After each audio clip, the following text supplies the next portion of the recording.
Bismillahirrahmanirrahim. Alhamdulillahirabbil alamin. Nahmaduhu wa nasta'inuhu wa nastahdihi wa nastaghfiruh wa na'udzu billahi min shururi anfusina wa min sayyiati a'malina. May yahdihillahu fala mudilla lahu wa may yudlilhu fala hadiya lahu. Wa nashhadu an la ilaha illallah wa nashhadu anna Muhammadan 'abduhu wa rasuluh. Qala rabbi shrah li sadri wa yassir li amri wa hlul 'uqdatam min lisani yafqahu qawli. Rabbi yassir wa la tu'assir ya karim. Bagaimana biasa, kita akan memulakan dengan bacaan kitab Bidayatul Mujtahid. Jadi saya kira bagi siapa yang tidak mempunyai kitab, ada projektor di depan tu, ya. Jadi al-babul thalith fil miyah. Qala musannifu rahimahullah wal aslu fi wujubi taharah bil miyah qawluhu ta'ala.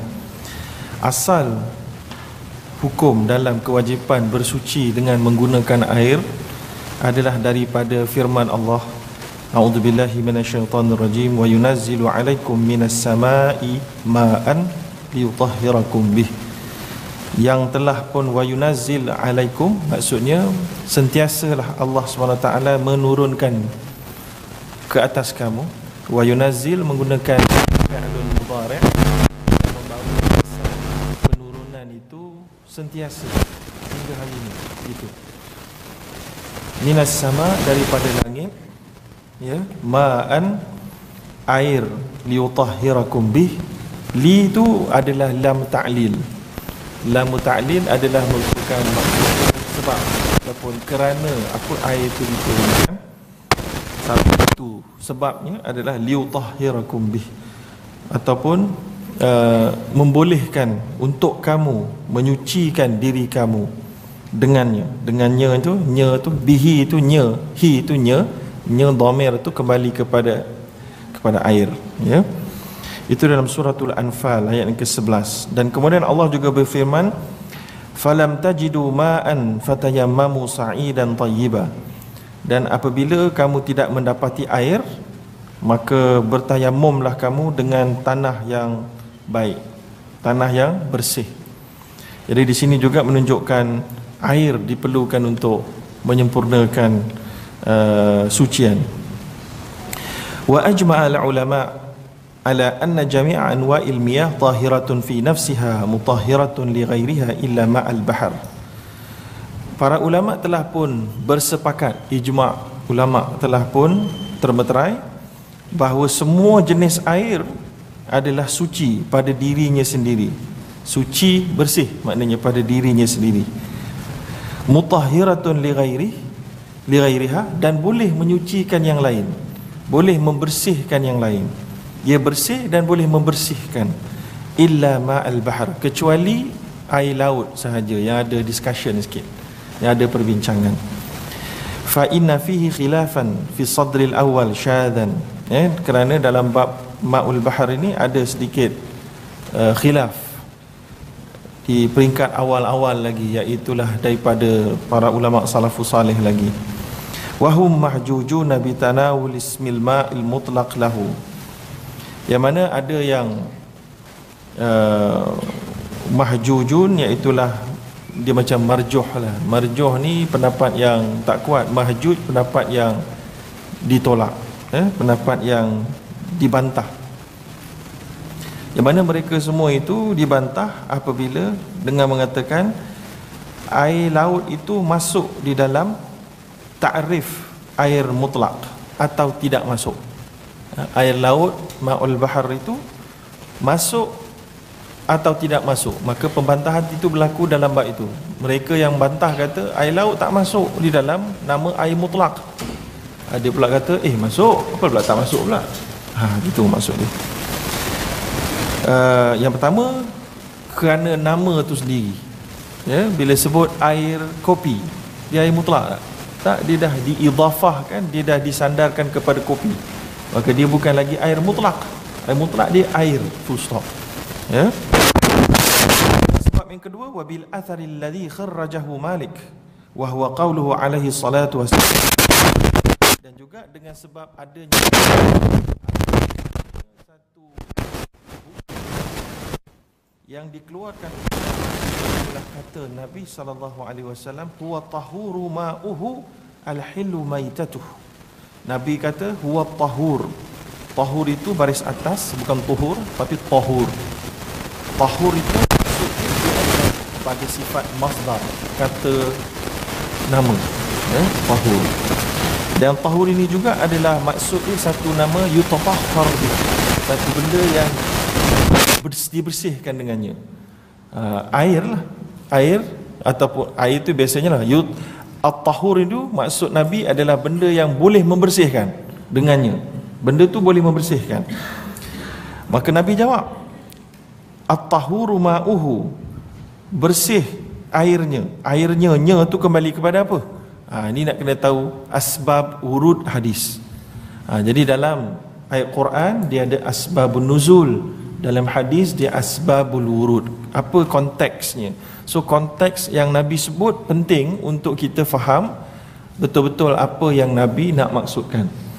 So sebenarnya kisah tentang hadis ini adalah kisah bagaimana seorang sahabat dan lain-lain berkata, inna narkabal bahr, kami pernah telah pun berlayar di lautan, wa nahmil ma'ana al-qalil minal ma', ya, dan kami bawa sikit je air untuk minum, ya, fa in tawadda'na bihi atashna, kalau kami ambil wuduk nak solat, air minum bawa sikit je.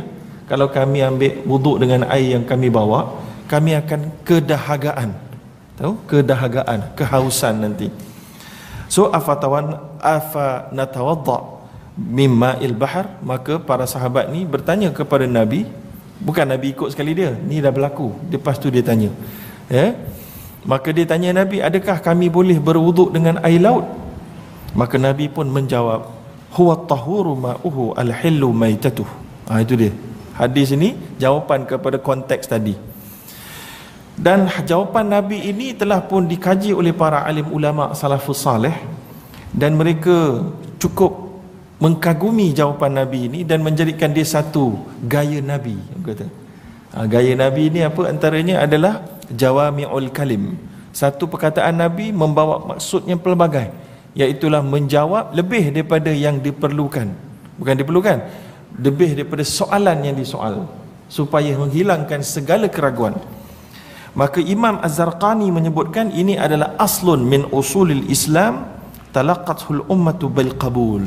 Hadis ini walaupun sanad dia ada perbincangan, tetapi telah pun ijma' menerimanya dan ummah semua dikira menerimanya, dan telah diriwayatkan oleh Imam Malik, Imam Asy-Syafi'i dan Imam Ahmad dan sunan ashabus sunan al-arba'ah, kecuali iaitulah Nasa'i, Tirmizi, dan juga disahihkan oleh Ibnu Khuzaimah dan oleh Ibnu Hibban. Baik.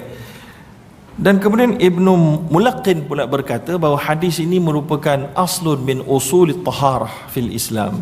Dia adalah satu asal kepada persoalan kesucian dan pembersihan di dalam Islam. Dan Imam Syafi'i pula berkata hadis ini nisf ilmu taharah, separuh daripada ilmu taharah daripada hadis ini saja. Pendek tapi penuh dengan informasi. Baik, jadi kembali kepada hadis. Huwa tahur, iaitulah air laut itu suci, boleh menyucikan al-hillu maitatuh. Sebelum sempat sahabat ditanya, sebab Nabi dah expect. Kata para ulama, Nabi dah boleh jangka. Dia ni, para sahabat ni nak berwuduk pun duk fikir air ni boleh ke tak boleh. Lepas ni mereka tak cukup bawa bekalan makanan pula.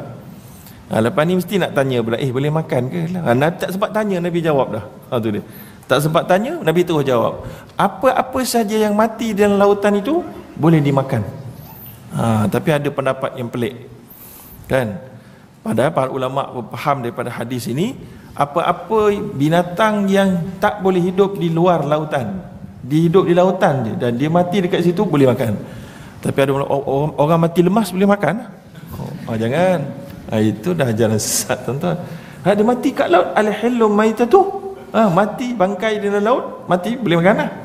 Jangan, tak masuk. Para kata hadis ini konteks dia orang yang sedang berlaut dan Nabi memfokuskan kepada binatang yang hidup di lautan, bukan binatang yang hidup di daratan, yang mati di laut dengan lemas, bukan. Ya. Tetapi kemudian dikhaskan keizinan ini dengan apa-apa yang bau mudarat. Dia kalau ada ikan yang membau mudarat, contohnya ada racun terbukti, tak boleh lah, itu dah kira lain lah. Ya, tapi amnya boleh. Tapi kalau ikan piranha ke ada? Piranha ada? Boleh makan? Tak tahulah saya kan. Ikut hukum asalnya boleh, tapi kalau ada racun ke apa sebagainya, tak boleh lah tuan-tuan. Itu saja. Baik. Wa in kana hadithan mukhtalafan fi sihhatih. Dia pun sebut Ibn Rushd berkata, hadis ini walaupun diperselisihkan dalam kesahihan hadis ni, ya, fa zahir syara' yu'addidu, tetapi syarak kelihatan menyokong penuh hadis ini. Syarak ni maknanya dalil-dalil lain dan perbincangan-perbincangan lain daripada sahabat menyokongnya. Maka Ibnu Hajar mengatakan dalam Bulughul Maram, hadis ini telah pun disahihkan juga oleh Tirmizi, dan Imam Tirmizi menakalkan bahawa Imam Bukhari kata hadis ini sahih, tapi tak ada dalam Sahih Bukhari. Begitu. Habis. Yes.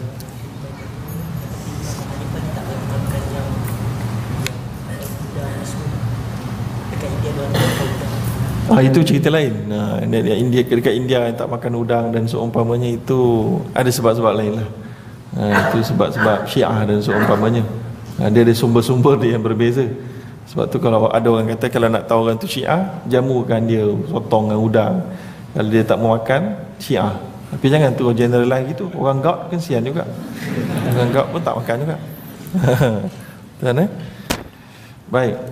وكذلك أجمعوا على أن كل ما يغير الماء مما لا ينفك عنه غالبا أنه لا يسلبه صفة الطهارة والتطهير إلا خلافا شاذا روي في الماء الآجن عن ابن سيرين.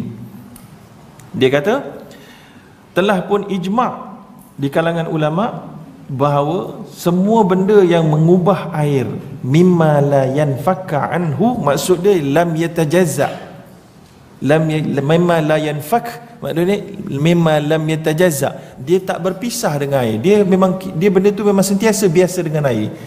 Kalau contohnya sabun dia dengan air dia sekali setiap masa ke? Tak kan, kita campur jadi air sabun kan. Tapi ada benda yang memang lazimnya berada bersama-sama dengan air.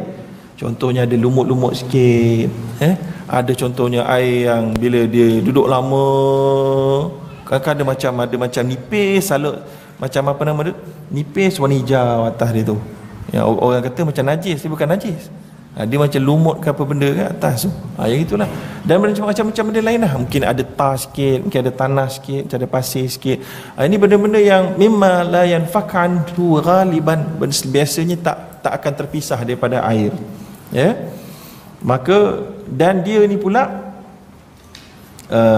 walaupun dia mengubah warna air, contohnya air Sungai Kelang, tu dia, Sungai Kelang, warna dia apa, comel tak warna dia, warna air dia warna coklat. Apa yang ubahnya? Mungkin sebab tanah bawah tu, tanah bawah tu. Tapi la yaslubuhu sifat taharah, dia tetap tidak dianggap menghilangkan sifat suci bersih dan boleh membersihkan air tersebut. Kecuali, kata Imam Ibn Rushd, illa khilafan syadzan, kecuali ada satu khilaf yang ganjil, yang janggal, yang kecil, yang diriwayatkan tentang air yang bertukar sifat dengan sebab benda yang tak boleh berpisah ni, sebagaimana diriwayatkan al-ma'il ajin. Ni apa ni? Jin ke apa benda ni? Al-ma'il ajin maksud dia ma' air yang berubah sifat dan warna, berubah warna ataupun berubah bau dia, yang mana riwayat Ibn Sirin kata air ni hilang sifat bersih dan boleh membersihkan. Tapi kemudian Ibn Rushd menjawab wahwa aidan mahjuj, tetapi pendapat ini dibantah. Mahjuj, ditolak, dihujah dengan membawa hujah bitanawul ismil ma'il mutlaq lahu. Tak boleh kita kata begitu, sebab walaupun dia berubah sikit tu, tapi benda itu tak boleh berpisah. Benda yang daun-daun sikit ke apa, tak boleh berpisah dengan air itu, maka pada ketika itu dia masih lagi digelar air mutlaq, yang masih lagi kekal bersih dan boleh membersihkan. Okey?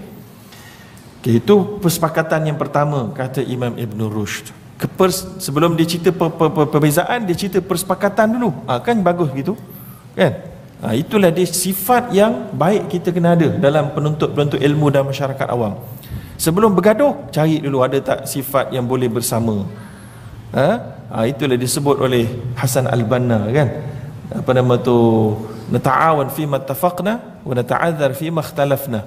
Kita bantu-membantu dalam perkara yang kita boleh bersekali, dan kita boleh menguzurkan dalam benda yang kita tidak boleh bersependapat.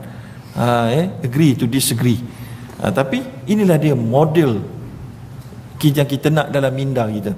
Bukan ada 90% benda kita bersependapat, kita fokus kepada 10% dan bergaduh dan memusuhi dan membuat barrier yang cukup kuat kerana 10%. Maka itu satu kerugian di dalam Islam. Okey? واتفقوا على أن الماء الذي غيرت النجاسة إما طعمه أو لونه أو ريحه أو أكثر من واحد من هذه الأوصاف أنه لا يجوز به الوضوء ولا الطهور. Dan ulama juga bersepakat yang keduanya, air yang berubah, alladhi ghayyiratin najasah, yang ditukar najis, menukar sifatnya, imma ta'muhu, rasa dia berubah kerana najis, atau warna dia, atau bau dia, atau lebih daripada satu sifat tadi, maka tidak boleh wuduk dengannya dan tidak juga dia suci. Maknanya sepakat kalau ada najis dalam air itu dan berubah salah satu tiga sifat penting ni, maka air itu jadi tak suci dan tak boleh menyucikan. Itu pun sepakat juga. Yang ketiga, sepakat juga, wattafaqu ala anna al-ma' al-kathir al-mustabhir la tadurruhu an-najasatu allati lam tughayyir ahada awsafihi wa annahu tahirun.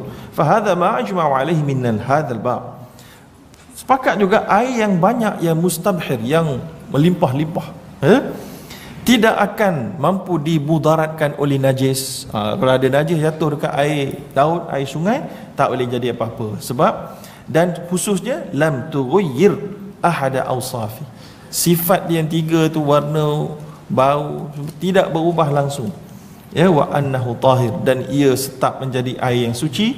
Ini telah pun disepakati di kalangan ulama dalam bab ini. Baik, itu saja yang disebutkan kesepakatan. Sekarang dia nak pergi kepada perbezaan. Perbezaan, wakhtalafu min dhalika fi 6 masail tajri majra al-qawaid wal usul. Ada 6 masalah persoalan. Yang pertama, masalah al-ma'ul mutanajjis, air yang bercampur dengan sedikit najis atau bercampur najis. Ikhtalafu fil ma' idza khalatathu najasatun wa lam tughayyir ahada awsafihi, faqala qaumun huwa tahirun sawa'un kana kathiran am qalilan. Dia ada silap nahwu sikit kat situ. Kalau ikut bahasa Arab lah, patutnya sawa'un kana, ikut kaedah bahasa Arab mestilah sawa'un kana kathiran am qalilan, bukan au qalilan. Tapi dia guna au, maka dia kat situ kurang tepat, kata ulama lughah. Okey, so apa maksud dia sekarang ni? Ulama berbeza pendapat dalam kes air yang bercampur najis yang tidak mengubah tiga sifat tadi tu, mana-mana satu pun tak berubah. Faqala qaumun, maka berkatalah satu kumpulan ulama, huwa tahirun, ia adalah air yang bersih.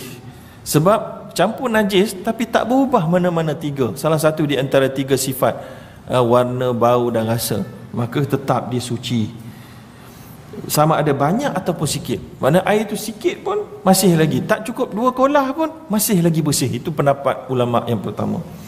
Wahya ihda riwayat an Malik, itulah dia pendapat Imam Malik dan mazhab Maliki, wa bihi qala ahlu zahir, dan itulah dia juga pendapat mazhab Zahiriyah. Wa qala qaumun, dan berkatalah satu pendapat ulama yang lain, bil farq bainal qalili wal kathir, kita hanya dapat beri keputusan, kata kumpulan kedua, dengan mengetahui air itu banyak atau sikit. Kita kena pisahkan, kalau sikit lain cerita, kalau banyak lain cerita. Faqalu, mereka berkata, In kana qalilan kana najisan. Kalau air itu sikit, walaupun tak berubah salah satu tiga sifat, dia tetap jadi najis, kata sekumpulan ulama. Wa in kana kathiran falam yakun najisan. Tapi kalau banyak, air itu banyak, maka tidaklah dia menjadi najis. Ini adalah mazhab Abu Hanifah, Syafi'i dan Ahmad dalam salah satu riwayatnya, dan juga salah satu pendapat Imam Malik. Wahaula ikhtalafu fil haddi. Okey, habis kat situ. Kemudian ulama yang kata banyak dengan sikit ni pula berbeza pula. Nak macam mana nak kenal pasti banyak dan sikit? Apa dia punya kiraan dia? Ya. Maka fadhahaba Abu Hanifah, mazhab Hanafi punya style. Dengar betul-betul. Mazhab Hanafi punya cara nak tahu air ni banyak atau sikit. Untuk apa tahu banyak atau sikit? Kalau banyak campur najis pun kalau campur najis tak akan mengubah kesucian dan keboleh sucian dia. Hanafi kata macam ni, huwa ayyakuna al-ma'u min al-kathrati bihaith idha harrakahu adamiyun min ahdi tarafahi lam tasril harakah ila tarafi thani min. Dia kata macam ni, kita letak dia dalam satu bekas, kita goyangkan, masukkan jari kita dekat ujung ni, kata cawan ni, ujung ni, kita kocakkan dia, goyangkan air. Kalau kita goyangkan, katalah dalam beldi, dalam bekas, dalam kolah, kita masuk kat ujung, kita goyangkan. Jangan kuat sangat macam ni, ngelak lah tu. Goyang sikit, goyang. Bila goyang tu, air tu kan dia ada ombak dia kan. Ombak dia tu tak sampai dekat ujung. Ombak dia tu berhenti tengah-tengah, mati. Air tu banyak. Tu teknik dia. Itu mazhab Hanafi. Apa rasional dia goyang-goyang air pula ni, tsunami pula ni? Kenapa? Rasional dia kata mazhab Hanafi, kerana kalaulah gelombang air itu tak sampai ke hujung, ini maknanya kalau najis jatuh, najis pun tak boleh larut dan memakan keseluruhan air itu. Kalaulah gelombang itu pun tak boleh nak cover semua area, maknanya air itu tak ditewaskan oleh najis, tapi najis telah ditewaskan oleh air. Cerita lebih kurangnya. Maksudnya air itu telah pun melarutkan najis, lalu hilanglah najis dalam kebanyakan air lam yajid fi dhalika haddan. Tetapi sebagian ulama yang tak ada had langsung, dia tak ada sebut secara detail. Walakin qal, tetapi mereka berkata, inna najasata tufsidu qalilal ma wa illam tughayyir ahada awsafihi.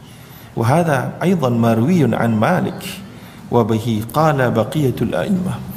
Mereka berkata sesungguhnya najis merosakkan sedikit air yang sedikit, walaupun tidak berubah salah satu di antara tiga sifat tadi. Ini juga satu pendapat yang diriwayatkan oleh Imam Malik dan kebanyakan ulama-ulama. So macam-macam pendapat dalam bab ni, ya. Wa qad ruya, kemudian disebut lagi. Boleh nampak situ, ya? Kat mana tu? Wa qad ruya aidan anna hadzal ma' makruh, dan sebahagian ulama pula berkata air yang bercampur dengan najis walaupun tak berubah salah satu tiga sifat penting dia, air ni tak najis tapi dia makruh digunakan, baik elakkan, kata mereka. Fayatahassal an Malik fil ma' al-yasir tahulluhu an-najasatu al-yasiratu thalathatu aqwal. Maka kesimpulan, kata Imam Ibn Rushd, kesimpulan pendapat Imam Malik dalam air yang sikit bercampur dengan najis yang sedikit, ada tiga pendapat. Kenapa dia sibuk mencuba mengkonklusikan pendapat Malik? Kerana dia mazhab Maliki. Macam biasa, ya? Maka dia tolong mazhab dia. Maka dia kata pendapat Imam Malik dalam bab najis sikit, jatuh dalam air sikit, ada tiga lah kesimpulannya. Dia kata qaulun, yang pertama, innan najasata tufsidu. Yang pertama, najis merosakkan dia. Rosak maksudnya hilang kesuci dah, tak bersih dah air itu, tak boleh guna dah. Wa qaulun, yang kedua pula, innaha la tufsiduhu illa ayataghayyara ahada awsafi. Yang pendapat Imam Malik yang kedua, tak merosakkan kecuali kalaulah salah satu di antara tiga sifat berubah, warna, bau, rasa berubah, barulah dikira najis, tukar. Yang pendapat yang ketiga, innahu makruh, iaitulah tak digalakkan dan dibenci guna air macam tu. So ada tiga pendapat Malik. Okey, sekarang habis pendapat-pendapat punya dan nama-nama dan nisbah-nisbah pendapat kepada ulama. Sekarang kita lihat wasababu ikhtilafihim fi dhalik. Sebab ikhtilaf, sebab apa mereka banyak sangat pendapat dalam bab ini? Sebab dia ta'arad zawahir al-ahadith al-waridah fi dhalik. Kerana terlihat zahir hadis bercanggah di antara satu dan yang lain. Antaranya wadzalika anna hadis Abi Hurairah al-mutaqaddam, iaitulah yang pertama kerana adanya hadis Abu Hurairah yang telah kita sebut sebelum ni, iaitu apa? Iaitulah qauluhu alaihi salatu wasallam idza istayqaza ahadukum min naumi. Hadis itulah dia kata. Hadis apa ni? Hadis yang berbunyi apabila seorang kamu bangun daripada tidurnya, maka janganlah dia masukkan tangannya dalam bejana air. Fa innahu la yadri aina bata yadah. Kerana kamu tak tahu di mana tidurnya tangan kamu. Tangan tak tidur, tangan tu letak mana?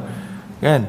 Takut tengah tidur macam-macam lah. Tangan tu boleh bergerak ke mana-mana tempat yang tiba-tiba najis terkena tangan, kita bangun-bangun tidur terus masuk air dalam bejana.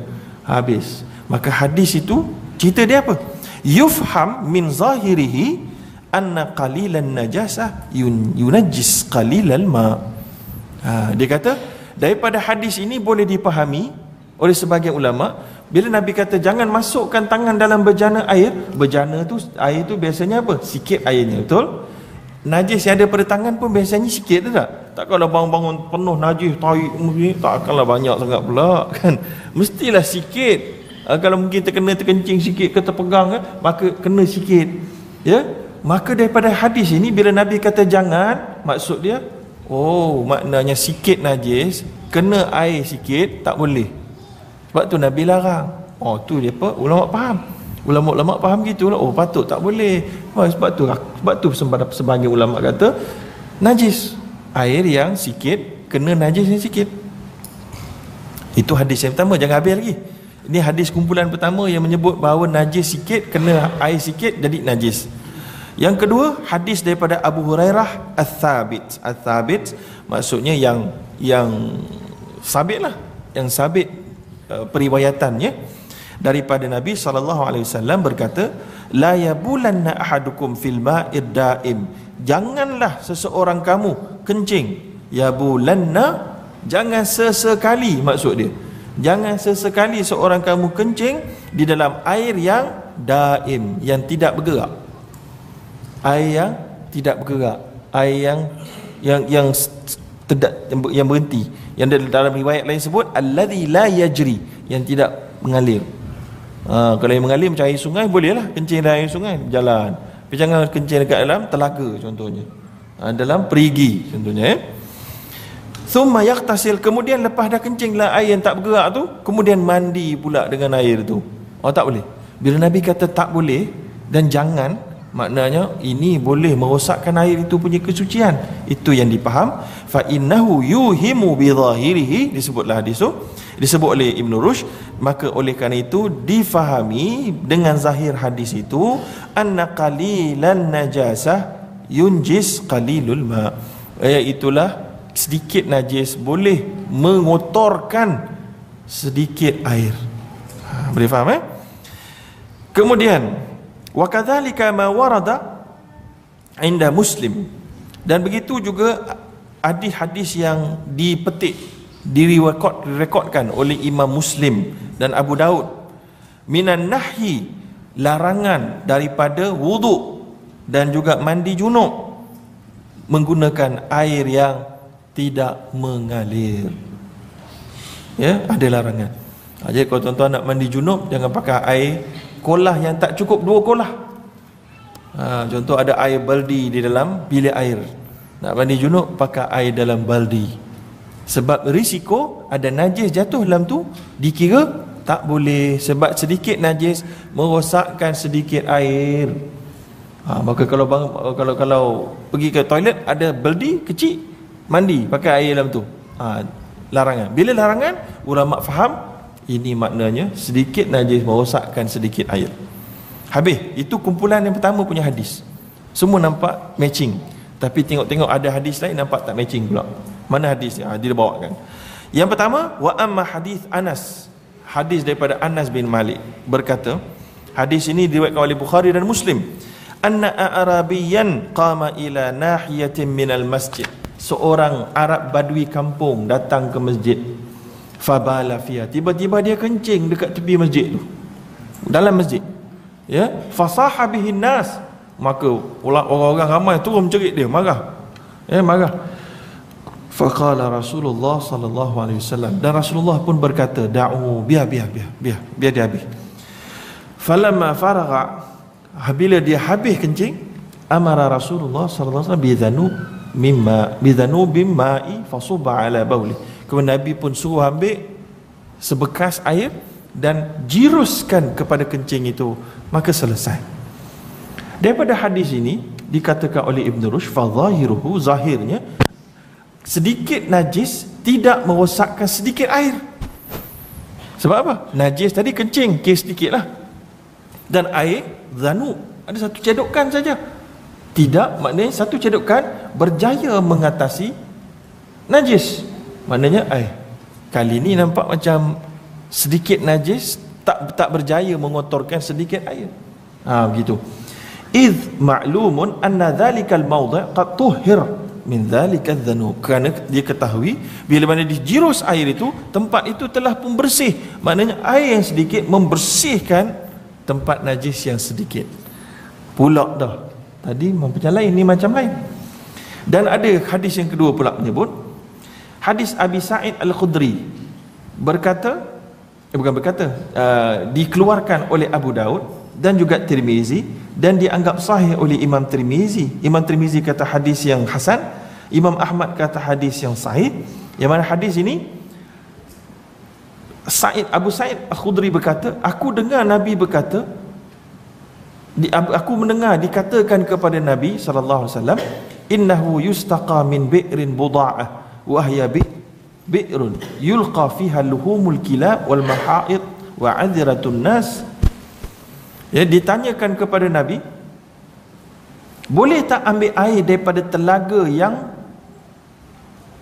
dibuang di dalamnya daging-daging bangkai anjing, dan juga kain-kain bekas haid darah perempuan, itu dia, dan najis manusia.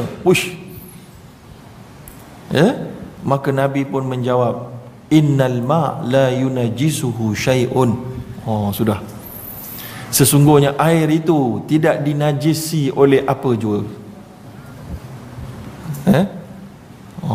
Boleh tak? Jangan main. Faramal ulama al-jam'a baina. Daripada hadis ni maknanya apa? Maknanya air itu tak dinajisi walaupun dengan najis-najis yang dia lontarkan di dalamnya tadi. Tapi ada ulama muhaqqiq tak setuju dengan hadis ni. Mana ulama muhaqqiq mengatakan hadis ni tak sesuai dengan maqasid Islam. Yang mana Ibnul Jauzi, yang kitab dia Talbis Iblis yang kita baca kejap lagi, dia menakalkan, dia kata Darul Qutni mengatakan hadis ini tidak sabit, dan ada illah maksudnya dalam ilmu hadis illah benda lain, dalam ilmu usul fiqh illah benda lain. Dalam bab hadis illah ni ada ilal, ada cacat dekat, ada cacat. Ibnu Qattan memberitahu ada kecacatannya, iaitulah kerana bijahalah, kerana ada satu perawinya tidak diketahui yang bernama tidak ada nama dia, ada satu perawi yang tidak diketahui. Itu disebut dalam kitab Nailul Awtar oleh Syaukani. Maka ada sebahagian ulama dia tak suka hadis ni, bukan tak suka, dia rasa hadis ni tak betul. Ada ulama lain dia akan cuba takwilkan. Baik, sekarang kita pergi dulu. Sebahagian ulama dia buat macam mana? Bila dua hadis ni, dua kumpulan yang pertama saya baca tadi, sikit najis tak merosakkan air sikit. Yang kedua nampak yang sikit tak merosakkan air yang sikit. Maka sebahagian ulama menggandingkan kedua-dua hadis ini dengan takwilan untuk penghubungan dia. Dia ada hubung, cara nak menghubung dia. Faman dhahaba ila al-qaul bi dhahiril hadith a'rabi wa hadis Abi Sa'id qala inna hadithai Abi Hurairah ghairu ma'qulail makna. Sebahagian kumpulan ulama mengambil jalan selamat. Macam mana jalan selamat dia? Dia kata hadis A'rabi kencing tadi itu di masjid dan hadis Abi Sa'id Al-Khudri, iaitulah pasal telaga tadi ni, hadis dua-dua ni tak boleh kita fikir logik. Ghairu ma'qulail makna. Dia tak ada logik belakang dia. Hadis ni dia bersifat ta'abbudi. Maknanya khas untuk situasi itu. Boleh faham? Khas untuk situasi itu dan orang-orang di situ boleh pakai. Tapi kita tak boleh nak ambil apa-apa illah nak bawa sampai zaman kita, tak boleh. Sebab dia ghairu ma'qulatul makna. Boleh faham tak? Ya? Wamtithal ma tadammanahu ibadah, dan mengikuti apa yang Nabi arahkan itu adalah satu ibadat tanpa banyak soal. Macam tawaf 7 kali pusingan. Kenapa 7 kali pusingan? Tak ada sebab maknanya tak ada logik yang boleh kita persembahkan pada orang. Logik ni hanya satu, sebab dia ibadat, habis cerita. Tak ada maknanya logik dia kerana 7 kali akan menyebabkan keletihan yang mencukupi. Tak. Itu semua tak ada dalam perbincangan, ya. La li anna dzalikal ma yunjus, tidak dan bukan, maka dia kata kat sini, maka menuruti arahan Nabi tadi adalah ibadat dan bukan kerana kes air itu telah najis ataupun bukan najis. Tak ada kes tu. Ini pendekatan kumpulan pertama, ya. Dan pendekatan kumpulan pertama ini, hatta inna zahiriyah afratat fi dzalika faqalat. Ni dia. Ada satu kumpulan mazhab, iaitu mazhab Zahiri, melampau-lampau pula memegang hadis ini. Sampai dia kata apa? Lau sabbal baul insanun fi dhalikal ma' min qadahin lama kurihal ghuslu bihi wal wudu. Kalaulah kencing dalam satu bekas, kencing manusia dalam satu bekas, boleh mandi pakai air itu. Wuduk pun boleh. Itu mazhab Zahiri. Zahiri. Fajama'a bainahuma ala hadzal wajh min qala bi hadzal qaul hakim. Itulah satu kumpulan pendapat ulama yang menggabungkan cara itu. Kumpulan yang kedua pula, waman karahal ma al-qalil tahulluhu najasatul yasirah jama'a bainal ahadis. Siapa-siapa di kalangan ulama yang mengatakan makruh pula menggunakan air yang sikit tadi, kan dia kan pendapat makruh, salah satu pendapat Imam Malik tadi kan, makruh guna air yang sikit bercampur dengan najis yang sikit walaupun tak berubah apa-apa, makruh. Kenapa? Macam mana cara mereka buat pendapat ni? Mereka gabungkan hadis, iaitulah fa innahu hamala hadisai Abi Hurairah. Mereka kata hadis Abu Hurairah tadi yang pasal jangan kencing di tempat yang air yang tak bergerak tu, itu tak haram, cuma tak bagus. Maknanya hadis itu membawa erti tak bagus atau bukan haram, tak sampai peringkat haram, makruh je, Nabi tak suka je, ya. Dan hadis A'rabi, orang kampung Badui yang kencing tadi itu pula, itu pula Nabi memberitahu daripada aspek ijza', iaitulah ala zahirihima. Maknanya dia pegang kepada zahir dia. Zahir dia maksudnya cukup tempat najis yang kena tempat yang kena najis tu dibersihkan dengan sedikit air cukup. Maka dia aspek konteks dia, konteks nak bersihkan, maka pegang pada zahir dia. Hadis yang jangan kencing di tempat air yang tak bergerak itu jangan, itu hanya sekadar makruh. Tetapi yang lebih menarik adalah pendapat mazhab Syafi'i dan Abu Hanifah. Apa pendapat mereka? Pendapat mereka nampak lebih senang sikit orang nak terima kot, ya. Pendapat mereka mengatakan, mereka gabungkan dua-dua kumpulan hadis tadi. Maka hadis Abu Hurairah dan hadis Abu Sa'id Al-Khudri, dengar betul, yang mana kedua-dua hadis ini adalah alal ma'il qalil, ya. Hadis jangan kencing ma'i daim dan juga pasal A'rabi tadi adalah cerita air yang sikit. Walaupun Nabi tak sebut ma'udaim itu sedikit, tapi maknanya kita expect Nabi sedang cerita pasal air sikit. Tapi hadis Abu Sa'id cerita air sikit, ni cerita air banyak. Walaupun air itu tak bergerak, tapi dia dalam. Maknanya dalam dia tu sampai maknanya banyak. Saya katalah dalam dia tu telaga tu daripada siling tu sampai ke bawah ni, sampai ke tingkat bawah ni. Maknanya penuh air, walaupun dia lurus tapi penuh air. Maka air tu banyak, itu menyebabkan najis tu kalah, macam tadi kita sebut. Jadi itu adalah cara takwilan oleh mazhab Asy-Syafi'i. Ya.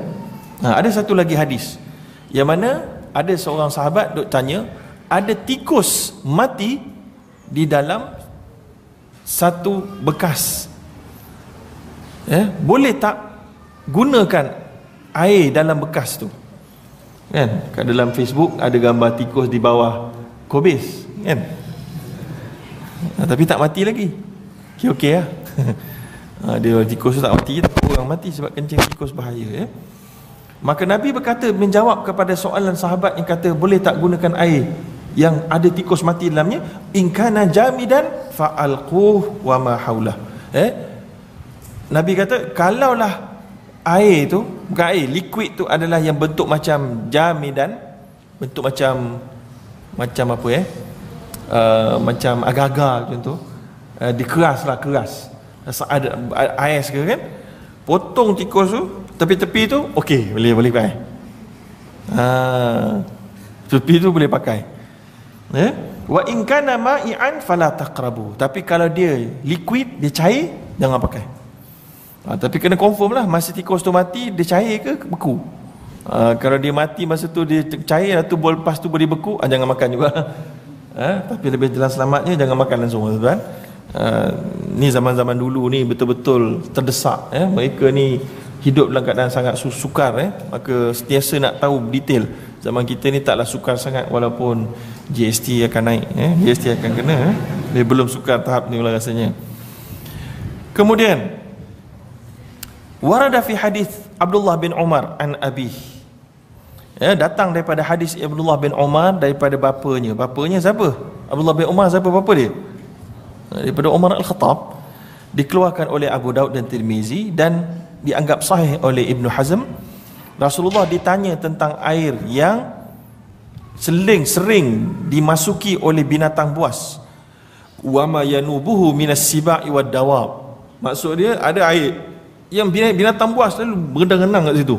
Contohnya ada air yang kalau tengok dalam video seorang lelaki India yang terbunuh oleh harimau putih, kan ada macam ada kol air sikit, kan. Ada air, maknanya binatang buas selalu lalang kat situ. Dia berenang sekejap ke, lalu dia minum sikit pula, atau dia berenang, dia keluar, sebagainya. Itulah dia air itu. Maka apa pendapat Rasulullah? Rasulullah ditanya, maka Rasulullah menjawab, in kanal ma'u qullataini lam yahmil khabathan. Nabi kata kalaulah air itu lebih daripada 2 kolah, maka dia tidak, dan riwayat yang lain, lam yanjus, tidak najis, dan tidak khabathan, maknanya kekotoran tidak menguasainya, dia tidak najis, ya. Jadi itu dia jawapan Nabi tentang qullatain. Tapi hadis 2 kolah ni ditolak oleh Imam Abu Hanifah. Ni tak ada dalam kitab ni, ya. Imam Abu Hanifah tetap menggunakan dalil yang saya sebut tadi, iaitulah goyang dekat ujung, kat sana sampai tak. Tapi Imam Abu Yusuf lain pula pendapat dia. Abu Yusuf dan lain-lain pendapat dia, goyang tu bukan goyang pakai jari, tapi kena mandi. Pergi dekat tempat pangkal air tu, mandi. Tengok air tu punya ombak sampai kat ujung tak. Kalau tak sampai, air tu banyak gira-giranya. Mandi dahsyat tu, kan. Tengok cara mandi pula, kan. Kalau mandi jenis luar biasa, habis tuan-tuan, tsunami tu, kan. Tapi nak cerita, mazhab Hanafi, Imam Abu Hanifah tak pakai hadis yang dipakai oleh Imam Syafi'i. Sebab apa? Sebab dia kata hadis mazhab Syafi'i ni, yang Imam Syafi'i pakai ni, hadis muttarib. Benda pula muttarib ni. Kan? Hadis muttarib, iaitulah hadis muttarib ni maksudnya hadis yang diriwayatkan daripada 1 atau 2 atau lebih rawi, yang mana dalam bentuk yang berbeza. Sebab ada satu lagi riwayat yang menyebut thalathu qilal, 3 kulah. Ada satu pula sebut qullatan, 1 kulah. So 2 kulah ada, 3 kulah ada, 1 kulah ada. Ini muttarib ni, mana satu betul ni? So jadi mereka tolak hadis itu. Mereka anggap hadis 2 kulah itu hadis dhaif. Tapi mazhab Syafi'i telah menjawab. Di dalam kitab Subulus Salam ada jawapannya. Tapi saya pun carilah dalam Subulus Salam, kan? Cari dalam Subulus Salam, jawapannya tak cukup panjang. Dia pun cakap telah dijawab oleh mazhab Syafi'i. Maka saya tak sempat nak cari mazhab Syafi'i jawab apa ni, kan? Tapi jawapan lengkapnya tuan-tuan adalah maknanya dalam mana-mana kitab mazhab Syafi'i. Tak sempat saya nak mencatatnya. Tapi apa pun, mazhab Syafi'i tetap berpegang 2 kulah kira banyak dan air itu dikira suci.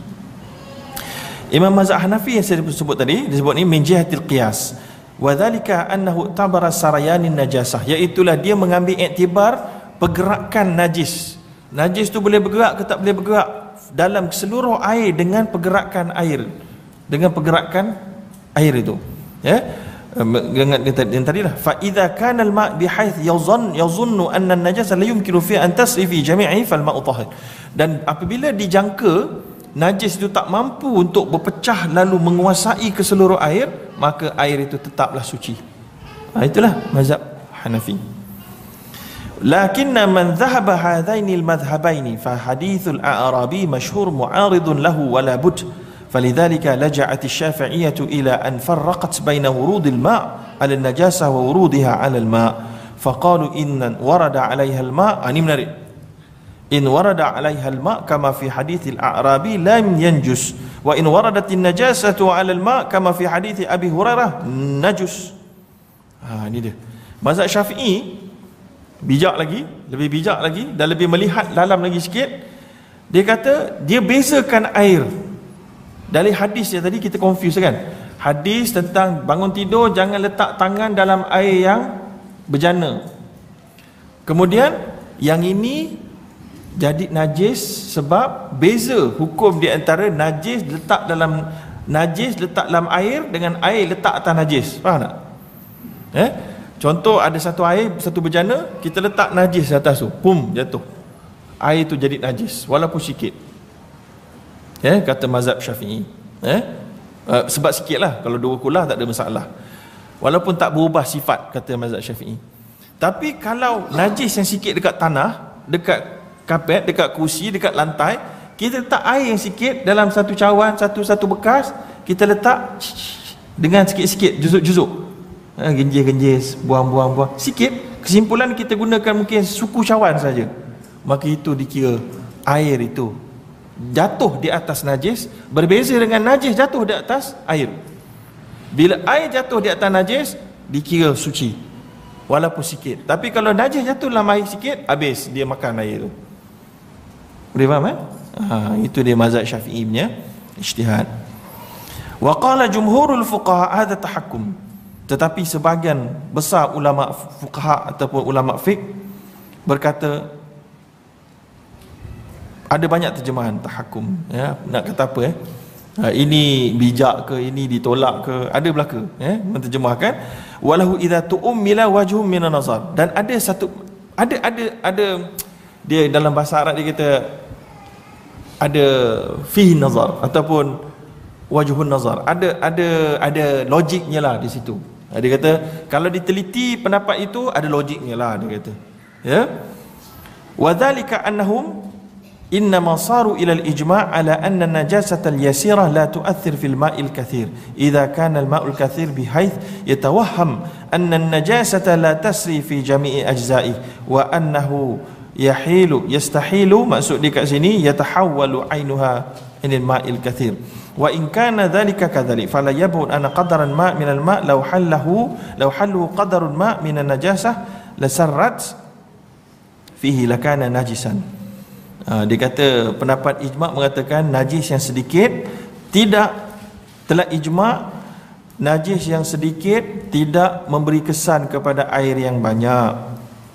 Khususnya kalau tahu air yang banyak itu najis, tak boleh nak pergi ke semua juzuk dia, dan tak boleh nak mengubah air yang banyak itu menjadi najis semuanya. Kan kalau kita letak najis dalam air yang sedikit, dia akan semua jadi najis. Tapi kalau banyak, dia tak boleh nak mengubah semua air itu jadi najis. Maka dekat kat sini dia kata Itu dia kata tadi, fa idza warada dzalikal ma' ala najasah juz'an fa ma'lum annahu tafna 'ainun najasah. Dan diketahui pula kalaulah diletak air di atas najis sikit demi sikit, maka akan hilanglah ain najis itu. Ain tu maksudnya betul lah item najis itu, dan ain najis itu akan hilang sebelum habisnya air. Ini dia sokong juga pendapat mazhab Syafi'i. Wa ala hadha fayakunu akhiru juz'in, dan oleh kerana itu akhir sekali air letak tu mestilah air itu telah qad tahharal mahal, telah membersihkan tempat yang kotor. Macam tuan-tuan nak basuh kapet dan seumpamanya lah, kena kencing sikit kat ujung, maka letak air sikit, maka gosok-gosok lagi, air tak banyak pun, sikit gosok-gosok lagi, maka dianggap bahawa air yang sedikit itu telah membersihkan tempat itu, khususnya di hujung letak air itu dah bersih dah. Lianna nisbatahu ila ma warada alaihi bimma baqiya minan najasah nisbatul ma'il kathir ila al-qalil minan najasah. ولذلك كان العلم يقع في هذه الحال بذهاب عين النجاسة أعني في وقوع الجزء الأخير الطاهر على آخر جزء يبقى من عين النجاسة. Semua ni dihurai benda yang sama, saya lompat je. ولهذا أجمعوا على أن ini baru. Oleh kerana itu mereka telah bersepakat ala anna miqdar, sesungguhnya kadar yang boleh, anna miqdara ma yatawadda bihi yutahhir qitratal baul alwaqi'a fi thawb aw albadan, wa ikhtalafu idza waqa'at alqatrah min albaul fi dhalika alqadar min alma. Oleh kerana itu kadar yang ma yatawadda bihi yutahhir qitratal baul alwaqi'a fi thawb, dia kata oleh kerana itu mereka bersepakat air yang sedikit kadarnya yang boleh diambil wuduk dengannya, cukup untuk ambil wuduk sikitlah. Kita ambil wuduk mungkin sampai 2 kolah kan, tapi ambil wuduk sebenarnya boleh satu bejana kecil pun cukup. Air yang boleh ambil wuduk ni cukup boleh untuk membersihkan titisan air kencing yang jatuh di atas baju, titisan air kencing yang kena atas baju ataupun pada badan, boleh dibersihkan dengan air yang sedikit. Wakhtalafu idza waqa'atil qatrah, tetapi mereka berbeza pendapat kalaulah titisan kencing itu idza waqa'atil qatrah minal bul fi dhalikal qadar, kalaulah titisan itu jatuh pada air yang sikit, mana air satu bejana boleh membersihkan titisan najis yang ada pada badan dengan baju, tapi kalau titisan kencing itu jatuh dalam air yang bejana tu, mereka berbeza pendapat tadi. Diulang balik. Wa aulal mazahib indi, tiba-tiba Ibn Rushd berijtihad pula. Kali ini dia sendiri beri pendapat dia, banyak sangat pendapat, dia beri pendapat dia pula. Dan sebaik-baik mazhab di sisi aku, wa ahsanuha tariqatan, dan yang paling baik kaedah caranya, kata dia, fil jam'i, dalam mengumpulkan dua hadis yang berdampak kelihatan bercanggah tadi, an yuhmala hadis, iaitu dengan mengandaikan hadis Abu Hurairah dan juga yang serupa dengannya pada makna karahiyah. Karahiyah maksudnya tak disukai sahaja. Wa hadis Abi Sa'id dan Anas bin Malik membawa maksud keharusan untuk menggunakan air yang begitu, lianna hadha ta'wil, kerana ta'wil yang begini yubqa mafhumul hadis ala zahiriha akni, iaitulah disebut maksud dia hadis Abu Hurairah min annal maqsudu biha ta'thirun najasah fil ma'. Mana hadis Abu Hurairah? Hadis Abu Hurairah tadi yang jangan kencing di atas air yang tidak bergerak tadi, nak memberitahu kesan najis ke atas air sahaja. Wa haddul karahiyah, dan had ketidaksukaan, tu dah macam nak terjemahan. Had karahiyah di sisi aku huwa ma ta'afuhu nafs wa tara annahu ma'un khabith, iaitulah ikut uruf seseorang dan keadaan. Kalaulah air yang sikit jatuh najis tu, kita rasa tak boleh lah ni, walaupun tak bertukar 3 sifat, rasa macam kotor sangat dah, maka kita jangan guna. Maka apa yang kita rasa kita takkan gunakan untuk basuh, lagilah tak boleh guna untuk wuduk, kata dia. Ya, macam mana dia kata dekat sini, wadzalika ma ya'afun insan syurbahu, apa-apa yang manusia takkan minum dan jauh nak menggunanya, sudah tentulah lebih wajib dia jauhkan dirinya daripada menggunakannya untuk mendekatkan diri kepada Allah. Poin yang kedua, persoalan kedua, al-ma'ul mutaghayyir, air yang bercampur. Al-ma' alladhi khalatahu za'faran aw ghairuhu min al-ashya' at-tahirah allati tanfak minhu ghaliban. Dia kata persoalan kedua adalah air yang bercampur dengan benda-benda yang suci, yang biasanya tak bercampur dengan air. Biasanya tak campur dengan air. Dia bukan benda yang biasa berada bersama air, tapi dia benda yang asing daripada air. Ya, contohnya za'faran. Za'faran ni macam wangian, macam mawar, air mawar, ataupun apa, sabun lah, mudah zaman kita, ya. Tetapi mata ghayyarat ahadu awsafihi fa innahu tahirun inda jami'il ulama. Dan apabila salah satu sifat air itu, maknanya air bila campur sabun dia jadi warna apa? Warna putih mungkin. Maka air itu dikata oleh semua ulama, kata Ibn Rushd, air yang suci. Tetapi ghairu mutahhir, tetapi tidak menyucikan. Tidak menyucikan di sisi ulama Maliki dan Syafi'i dan Hambali. Kecuali mazhab Hanafi sahaja mengatakan air itu suci, boleh menyucikan malam yakun at-taghayyur an tabkh, selagi mana dia tak berubah dengan sebab cara masak. Ya. Baik, maknanya kalau sabun letak dalam air sabun tu berubah dengan sebab masak tak? Tak kan? Maka air sabun boleh digunakan untuk menyucikan najis. Ya. Tapi kalau mazhab Maliki, Syafi'i dan Hambali, dia kena air mutlak. Air tadi ni dia suci. Contohnya tak ada air, ada minyak wangi je. Boleh tak basuh najis guna minyak wangi? Ada minyak, ada air ke minyak? Ke air wangi lah, air mawar. Air mawar boleh tak basuh najis guna air mawar? Tak, Syafi'i kata tak boleh. Sebab tu ada perbincangan tentang mandi wajib. Boleh tak mandi wajib terus mandi pakai air sabun? Mazhab Syafi'i kata tak sah.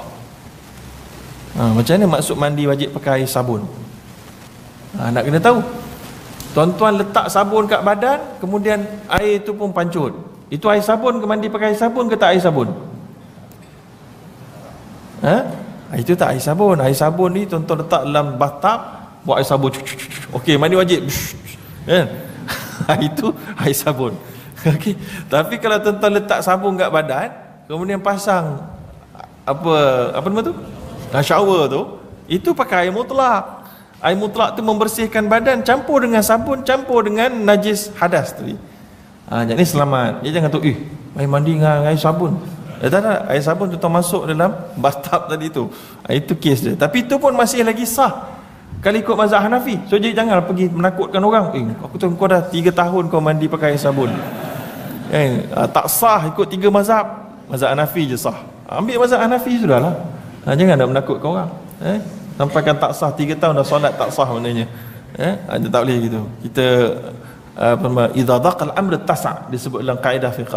Apabila keadaan terlampau mendesak, maka dia merungkaikan, dia memudahkan. Kalau dah terlepas 3 tahun lepas guna mandi pakai air begini, jangan kata tak sah, kena taubat, kena qada semua sekali solat, tak payah. Idza daqal amr tasa' wa idza tasa' daq dalam kaedah fiqh. Baik. Dan perbezaan pendapat ni sebab apa dia kata? Iaitulah khifa, terselindungnya masuk atau tak masuknya air bercampur tadi tu dengan nama air mutlak.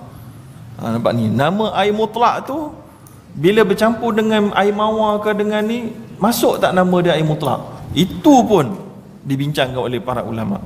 Faman ra'a, sesiapa yang menganggap dia tak masuk dalam kumpulan air mutlak dan tak boleh, dan dia telah pun diidhafah, dia telah disandarkan kepada benda lain, air sabun, air mawar, air nyo, air kopi, air teh, boleh tak basuh najis pakai air teh?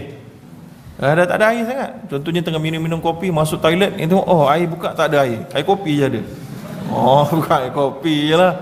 Sah tak? Mazhab Hanafi kata sah, mazhab Syafi'i kata tak sah, nanti pergi basuh balik. Kan? Pakai kopi tu, tapi dah sejuk lah, bukan panas. Panas tak boleh basuh. Faman ra'a, okay, habis. Kemudian fayuqal ma'u kadha la ma'utlaq, maka disebut dengan air ni tak sebut lagi air, disebut air kopi, air susu, air begitu, disebut ada nama lain. Lam yujiz al-wudu, semua air-air ni semua tak boleh kita ambil wuduk dengannya. Idh kana al-wudu innama yakunu bil ma'il mutlaq, kerana air wuduk hanya boleh dengan air mutlak. Wa man ra'a annahu yatanawalu ismul ma' mutlaq, ada ulama kata masih masuk dengan nama ma'ul mutlak, maka boleh wuduk dengannya. Walidhuhuri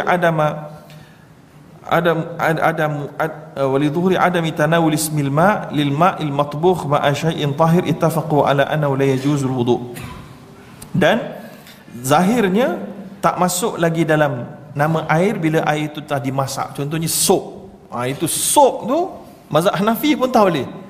Kan sop dah sejuk, tom yam dah sejuk dah. Ui, tak ada air ya. Tom yam ada lagi berbaki. Mandi wajib dengan tom yam. Yang itu empat mazhab tolak, tak boleh. Sebab apa? Sebab mazhab Hanafi pun tak boleh, sebab dia dimasak. Sop tulang kepala ikan, kepala ikan pula, kepala lembu. Banyak korban kan. Sop kepala lembu terlebih sangat dah ni. Takkan nak buang sayang ambil uduk tak boleh tuan-tuan. Mazhab Hanafi pun kata tak boleh, sebab dia memang dah nama air dah tak nama air dah, nama sop terus. Kalau tadi masih lagi air sabun, masih lagi ada nama air tu, tapi jadi sop habis. Jadi makanan terus. Jadi dia jadi soto dan seumpamanya. Wa kadzalika fil miyahin nabat al mustakhrajah minhu illa ma kana fi kitab Ibn Sya'ban min ijazati tahril jum'ah min bima'il wird. Dan begitu juga dengan air-air yang dikeluarkan daripada pokok-pokok, iaitulah contoh air mawar, saya sebut tadi kan. Ini pun tak boleh juga, kecuali dalam kitab Ibn Sya'ban disebut, kita baca dulu. Wal haqu, yang benarnya, anna ikhtilata yakhtalif bil kathrati wal qillah. Kata Ibn Rushd rahimahullah, yang sebenarnya bercampuran ini berbeza hukum dia dengan tengok banyak atau sikit campuran itu. Faqad yablugh minal kathrah ila had, mungkin bercampur air itu dengan benda lain tu banyak sampai air itu langsung tak boleh dianggap air mutlak, mithlu ma yuqal ma'ul ghasl. Waqad la yablugh, tapi mungkin juga tak banyak sampai masih lagi digelar air yang suci. Wa bi khasatin mata taghayyarat minhu rih, khususnya apabila yang berubah air itu hanya bau dia, macam air mawar, dia campur dengan mawar, warna dia masih jernih macam air mutlak, buah bau je dia berbeza. Walidzalika lam yu'tabar rih qaumun mimman mana'ul ma'al mudaf. Oleh kerana itu sebagian kumpulan ulama kata air yang hanya berubah bau jadi wangi contohnya tidaklah dilarang untuk berwuduk dengannya.